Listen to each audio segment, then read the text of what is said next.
Before taking this 1986 VF1000R for its first road test in 15 years, I need to refit the repaired lower radiator, followed by the fan assembly.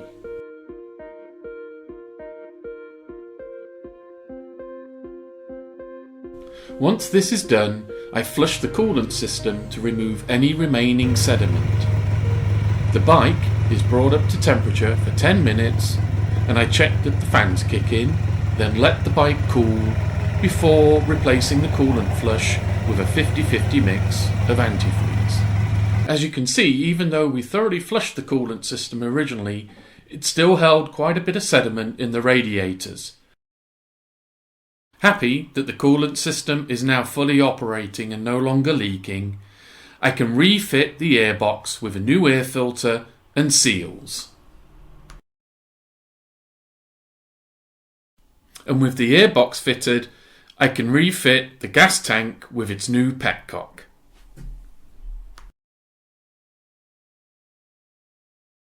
Followed by the toolbox, front grille inserts,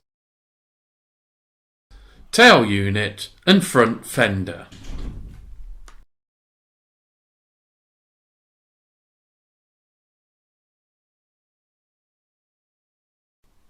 The VF1000R is now ready for its shakedown ride, but before that I have to address the usual sticking turn signal switch which seems to plague all Hondas of this era. Removing the old grease with contact cleaner does the job, and I apply some fresh contact grease before reinstalling the switchgear. The bike is now ready for the much anticipated shakedown ride, 15 years from the last time this bike hit the road.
Overall, I'm extremely pleased with the first Shakedown ride. I'm not 100% happy with the cooling efficiency of that repaired radiator, and so I think I'll source a good used one and replace it. And I think the wheel bearings will certainly need changing in the not too distant future. So maybe this beautiful bike will make a reappearance on the channel when we do those upgrades. But for now, I'm happy to hand over the bike to the client so he can enjoy it and put on a few hundred miles over the summer. In the end, we were able to save this very original, rare and classic sports bike. We'll be meeting up with the client and this wonderful 1986 VF1000R later in the year to tour some of the California Gold Country. But for now, just sit back and enjoy the final reveal.